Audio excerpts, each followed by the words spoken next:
गुरु प्यारी साध संगत जी, आप सभी को प्यार भरी राधा स्वामी जी। आज की दुनिया में ज्यादातर लोग कल की चिंता में लगे रहते हैं। कल क्या होगा वह मालिक पर छोड़ दो और आज की चिंता करो। बाबा जी कहते हैं, आज का काम कल पर मत छोड़ो। गुरु का सिमरन आज ही कर लो।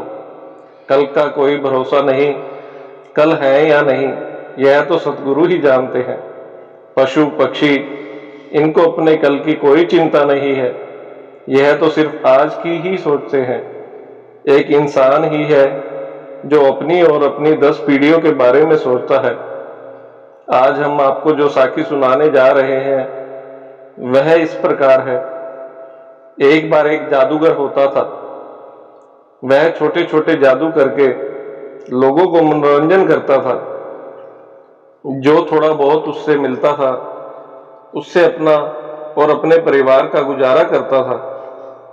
उसके परिवार में उसकी पत्नी और एक बेटी थी।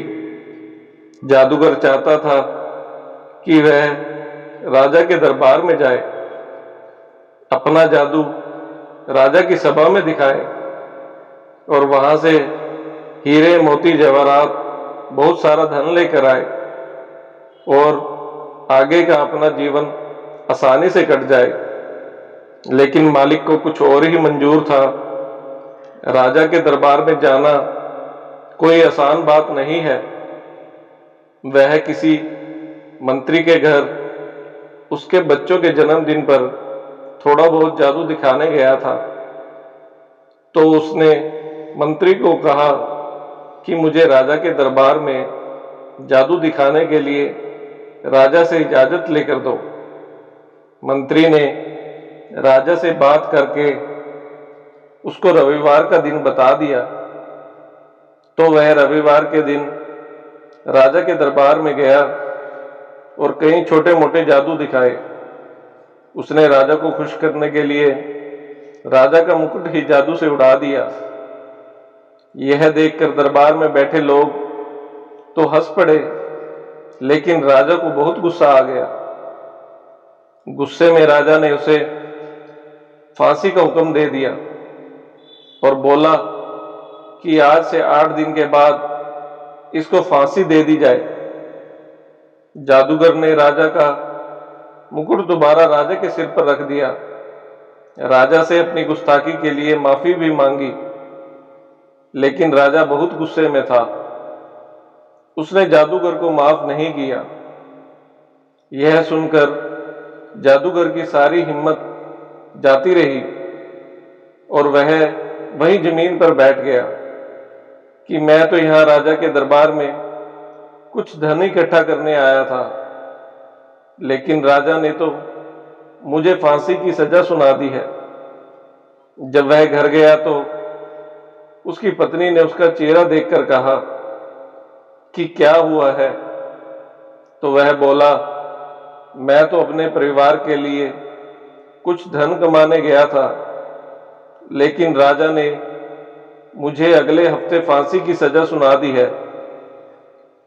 उसकी पत्नी ने कहा, आप घबराइए मत, हमारे सतगुरु हमारे साथ हैं, वह हमारे साथ ऐसा कुछ भी नहीं होने देंगे। आपको अपने मालिक पर पूरा विश्वास था, लेकिन जादूगर की तो रातों की नींद उड़ गई थी, खाना पीना सब भूल गया था। उसकी पत्नी ने कहा कि मैं सतगुरु के पास जाऊंगी, वह जो कहेंगे आप वैसा करेंगे तो मालिक आपका भला ही करेंगे। आप निराश मत हो। वह 8 दिन तक अपने गुरु के पास जाती रही, सिमरन भजन करती रही, गुरु घर में सेवा भी करती रही। तो वहीं पर उसके मन में यह ख्याल आया कि आप राजू को कह दें कि मैं उड़ने वाला घोड़ा बना रहा हूं, शायद राजा आपको बख्श दे, क्योंकि पूरी दुनिया में आज तक किसी ने भी उड़ने वाला घोड़ा नहीं बनाया है।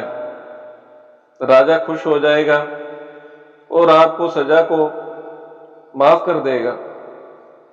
8 दिन के बाद जब वह दरबार में गया तो राजा ने अपने अहलकारों को कहा कि इसे फांसी की सजा दे दो।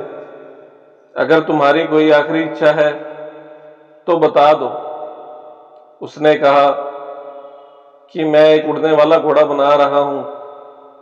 अगर मुझे आज फांसी हो गई तो वह घोड़ा नहीं बन सकेगा। यह हुनर सिर्फ दुनिया में मेरे पास ही है, किसी और के पास नहीं है।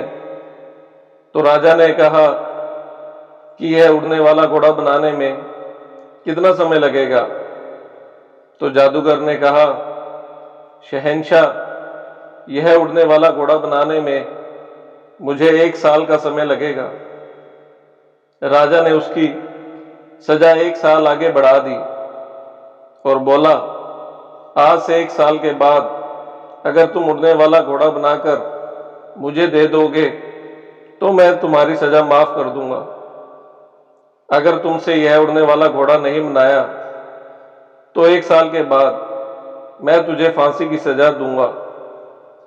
वह वापस अपने घर आ गया और उसने अपनी पत्नी को आकर बताया कि मुझे राजा ने 1 साल का समय और दे दिया है। तो उसकी पत्नी बोली कि अब 1 साल को आप व्यर्थ मत गवाएं। 1 साल यानी 365 दिन।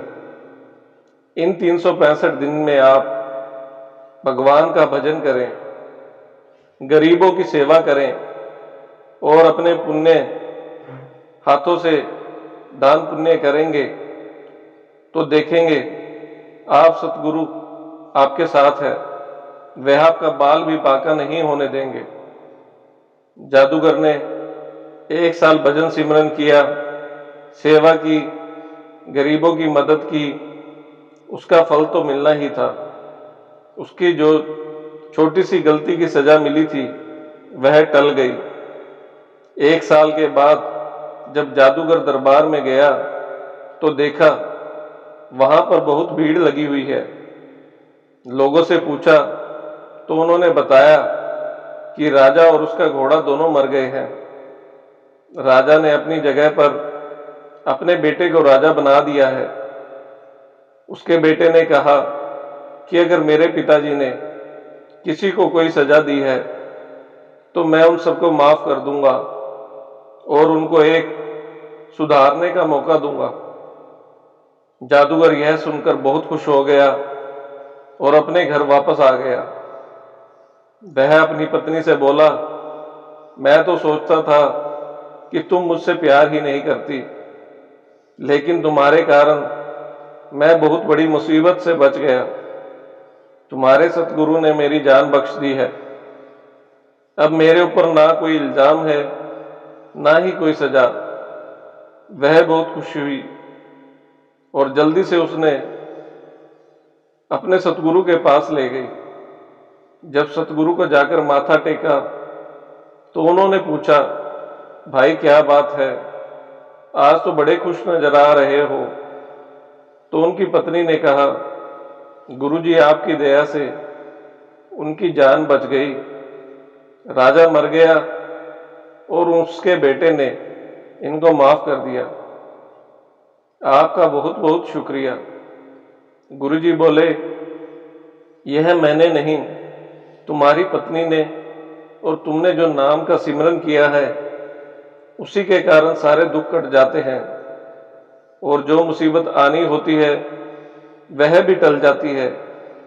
नाम में इतनी ताकत है, इसलिए जितना हो सके नाम सिमरन करो और अपना समय जो मिला है उसको अनमोल बनाओ, क्योंकि जो समय गुरु की सेवा सिमरन में लगता है वह अमूल्य हो जाता है। उसे एक नहीं हमारी कई पीढ़ियां तर जाती हैं।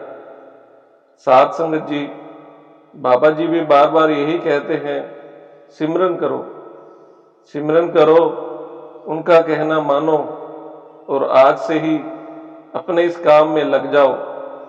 जब जागो तभी सवेरा।